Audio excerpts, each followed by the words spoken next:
Good morning.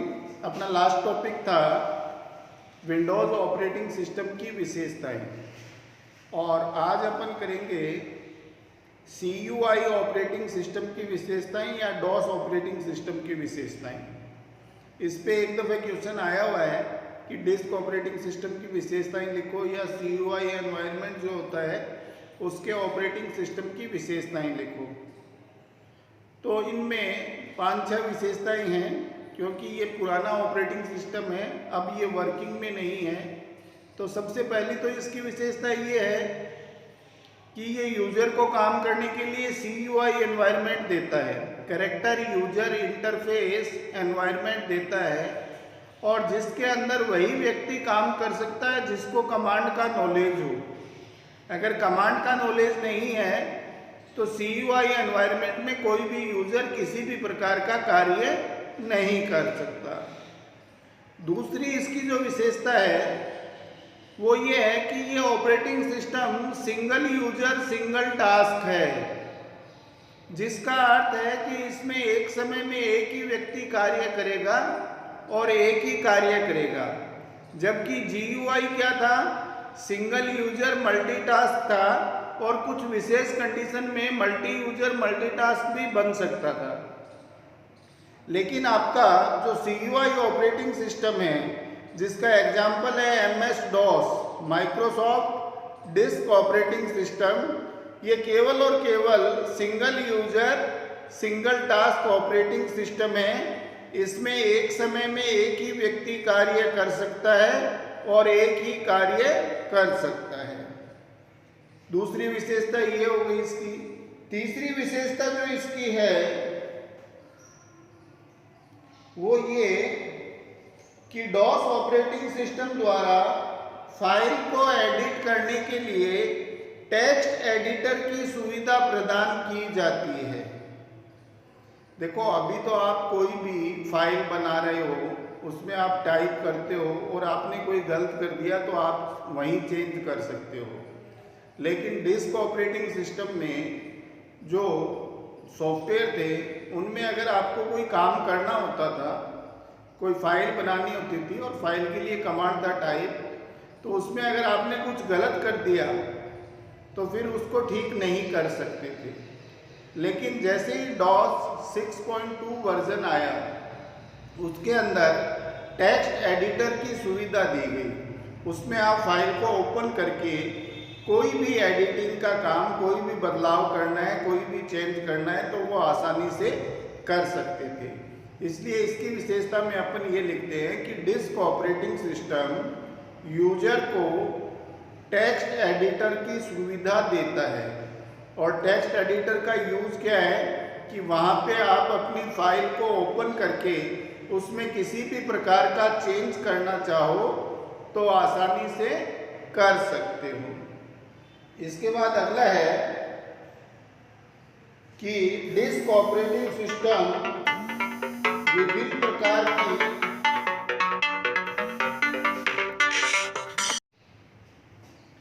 तो disk operating system है, ये यूजर को टेक्स्ट एडिटर की सुविधा देता है, जिसका अर्थ है कि आप आसानी से किसी भी फाइल में कोई भी चेंज है वो कर सकते हैं।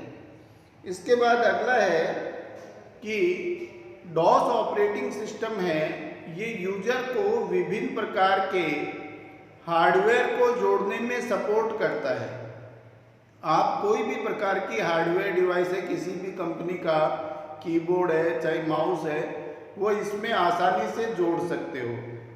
उसके ड्राइवर डालने पड़ते हैं, इसमें प्लग एंड प्ले की सुविधा नहीं है। लेकिन ये नहीं है कि भी पर्टिकुलर कंपनी की चीज़ें इसमें चलेगी, हर कंपनी की चल सकती है। अगर उसका ड्राइवर साथ में है तो वो इंस्टॉल करने के बाद चल सकता है।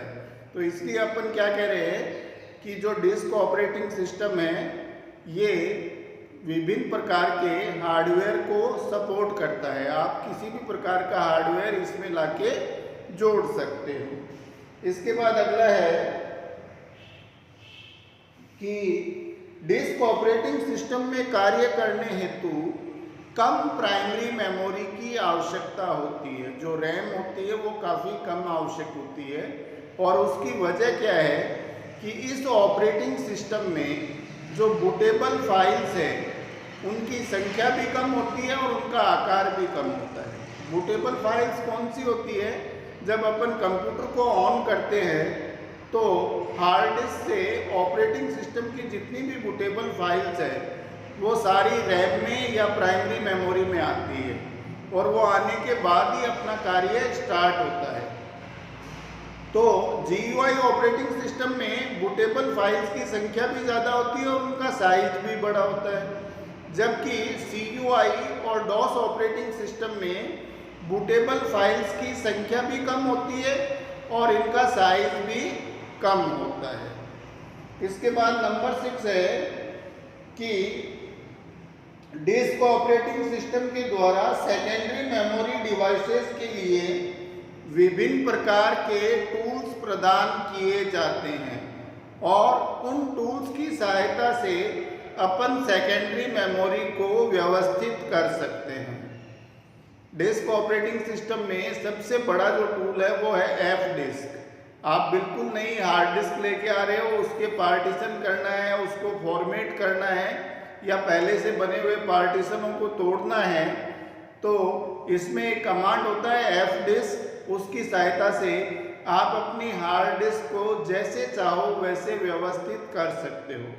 तो इसकी विशेषता में अपन ये लिखेंगे कि डिस्क ऑपरेटिंग सिस्टम यूजर को सेकेंडरी मेमोरी को व्यवस्थित करने के लिए विभिन्न प्रकार के टूल्स प्रोवाइड करते हैं और उन टूल्स की सहायता से अपन सेकेंडरी मेमोरी को या हार्ड डिस्क को अपनी वर्क के अनुसार या अपनी इच्छा के अनुसार व्यवस्थित कर सकते हैं। और एग्जाम्पल में अगर टूल का एग्जाम्पल देना चाहो तो F डिस्क लिख सकते हो। तो ये 6 विशेषताएं हैं जो अगर आपसे पूछ ले CUI ऑपरेटिंग सिस्टम की विशेषताएं लिखो या डिस्क ऑपरेटिंग सिस्टम की विशेषताएं लिखो, तो ये जो 6 विशेषताएं मैंने बताई है इनको लिखना है। एक दफ़ा फिर रिपीट कर देता हूँ। सबसे पहली क्या है कि CUI ऑपरेटिंग सिस्टम यूजर को कार्य करने के लिए character user interface environment provide करता है और उसमें वही यूजर काम कर सकता है जिसको कमांड का नॉलेज हो। अगर कमांड का नॉलेज नहीं है तो वो यूजर इस एनवायरनमेंट पे या इस ऑपरेटिंग सिस्टम में कार्य नहीं कर सकता। दूसरी विशेषता है कि CUI ऑपरेटिंग सिस्टम या DOS operating system single user single task है, जिसका अर्थ है कि इसमें एक समय में एक ही व्यक्ति कार्य करेगा और एक ही काम करेगा। तीसरी जो विशेषता मैंने आपको बताई है कि CUI ऑपरेटिंग सिस्टम या DOS ऑपरेटिंग सिस्टम यूजर को टेक्स्ट एडिटर की सुविधा प्रदान करता है और टेक्स्ट एडिटर की सुविधा प्रदान करने से फ़ायदा क्या होता है कि आप अपनी किसी भी फाइल को इस टेक्स्ट एडिटर में ओपन करके उसमें जिस प्रकार का भी चेंज करना चाहते हो वो चेंज कर सकते हो, क्योंकि वो टेक्स्ट एडिटिंग की फैसिलिटी प्रोवाइड करता है, टेक्स्ट एडिटिंग की सुविधा आपको देता है। इसके बाद अगला है कि डिस्क ऑपरेटिंग सिस्टम में विभिन्न प्रकार के हार्डवेयर को सपोर्ट करता है। मैंने ये बताया आपको कि किसी भी कंपनी का कोई भी कीबोर्ड हो, माउस हो, प्रिंटर हो, उसको ये सपोर्ट करेगा, आसानी से जोड़ सकते हो, लेकिन उसके ड्राइवर आपको डालने पड़ेंगे। जबकि GUI ऑपरेटिंग सिस्टम में ड्राइवर नहीं डालने पड़ते, वहाँ प्लग इन प्ले की फैसिलिटी है, जैसे ही जोड़ते हो वो वर्किंग में आ जाता है। तो इसको प्लग इन प्ले नहीं कहेंगे, इसको ऐसा कहेंगे कि ये सपोर्ट करता है, मतलब आप जोड़ सकते हो, उसके लिए कुछ उसके साथ के प्रोग्राम डालने पड़ेंगे। इसके बाद 5वीं विशेषता मैंने बताई कि डिस्क ऑपरेटिंग सिस्टम में कार्य करने हेतु कम प्राइमरी मेमोरी की आवश्यकता होती है। और कम प्राइमरी मेमोरी की आवश्यकता क्यों होती है? क्योंकि इस ऑपरेटिंग सिस्टम में बूटेबल फाइल्स की संख्या भी कम होती है और उनका साइज भी कम होता है, आकार भी कम होता है, इसलिए इसमें कम प्राइमरी मेमोरी की आवश्यकता होती है। और नंबर 6 कि डिस्क ऑपरेटिंग सिस्टम यूजर को सेकेंडरी मेमोरी के मैनेजमेंट के लिए विभिन्न प्रकार के टूल प्रदान करता है और ये टूल सेकेंडरी मेमोरी को व्यवस्थित करने के काम में आते हैं। और इनमें मैंने आपको एग्जाम्पल बताया एफ डिस्क। तो ये 6 विशेषताएं हैं। इस वीडियो में मैंने 2-3 दफ़े आपको बता दी है, इसको ध्यान से सुन के लिख लेना, बाकी जब नोट्स लो तो और ढंग से पढ़ लेना। इसके बाद जो अपना अगला टॉपिक है, क्योंकि आपके सिलेबस में पहला क्वेश्चन बनता है GUI और CUI ऑपरेटिंग सिस्टम की विशेषताओं पे, वो दोनों ही मैंने आपको बता दी।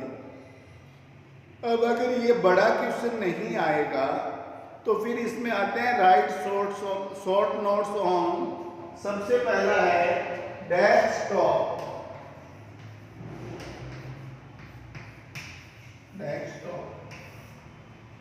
जैसे ही अपन कंप्यूटर ऑन करते हैं, सबसे पहली जो स्क्रीन दिखाई देती है या सबसे पहले जो वर्किंग एरिया आता है उसको बोलते हैं डेस्कटॉप। इसमें इस साइड में तो सिस्टम ट्रे होती है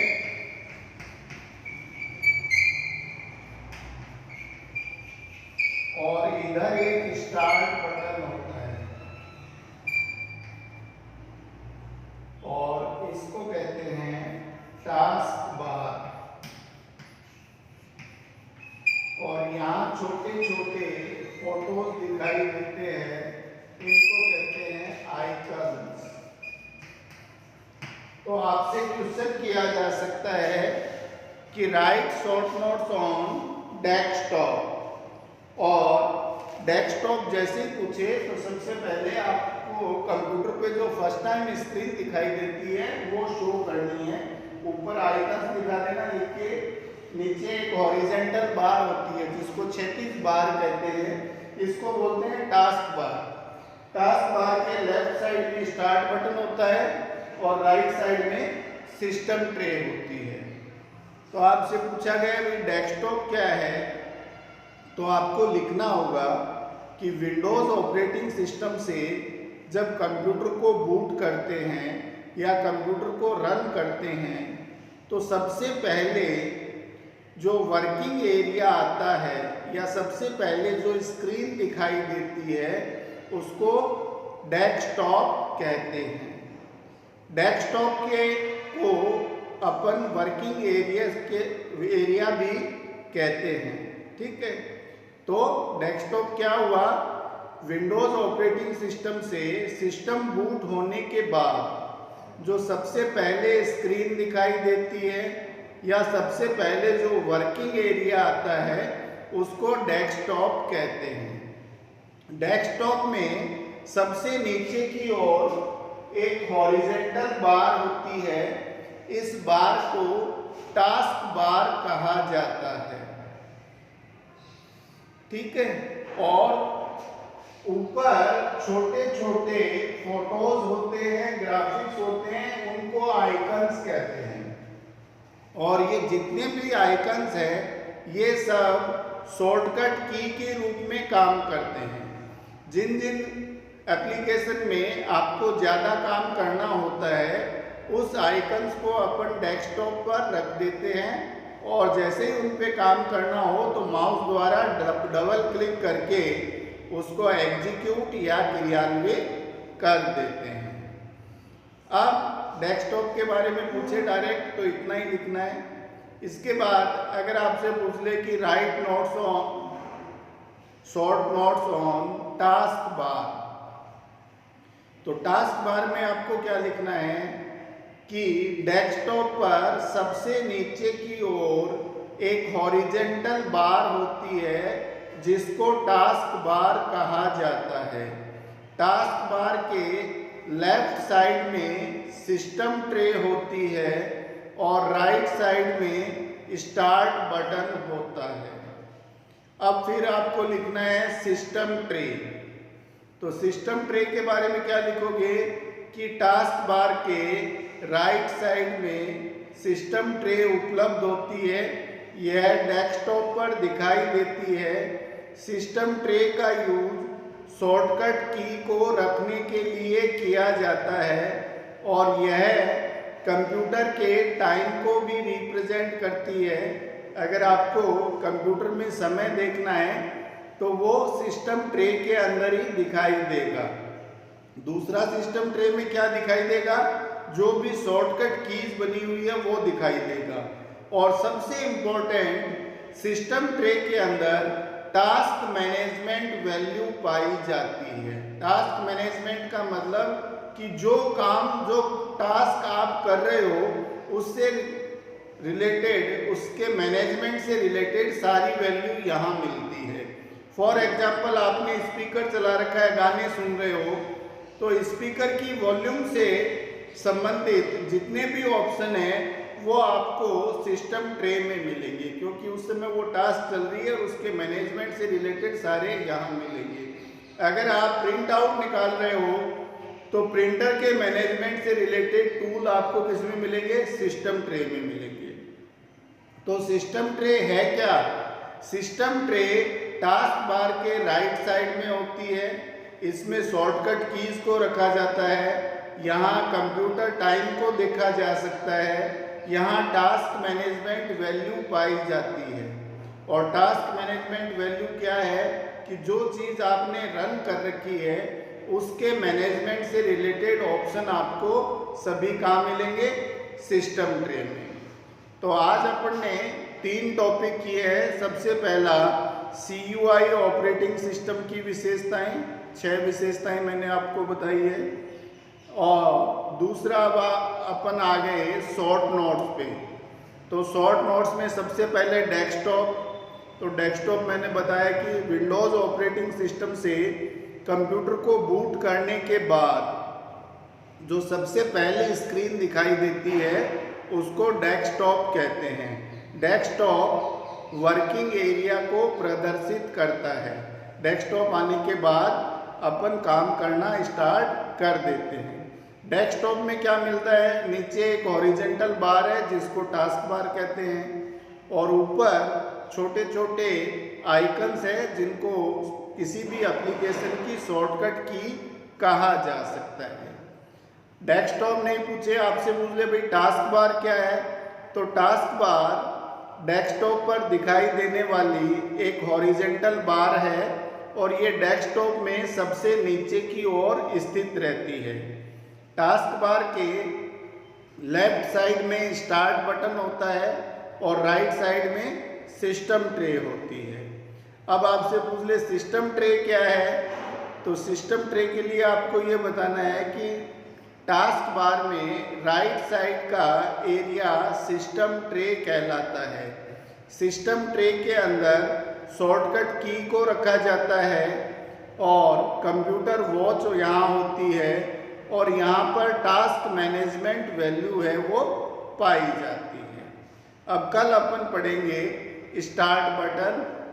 आज इतना ही। आप इस वीडियो को 2-3 दफ़ा देखो और अगर घर पे कंप्यूटर है तो उसको ओपन करके देखो कि सर ने बताया वो चीज़ है या नहीं है। बाकी जब अपन प्रैक्टिकल करेंगे तो और अच्छे ढंग से आपको समझा देंगे कि भाई टास्क बार का क्या यूज़ है, स्टार्ट बटन का क्या यूज़ है, सिस्टम ट्रे कैसे वर्क में आती है, ये बता देंगे। Okay, have a nice day.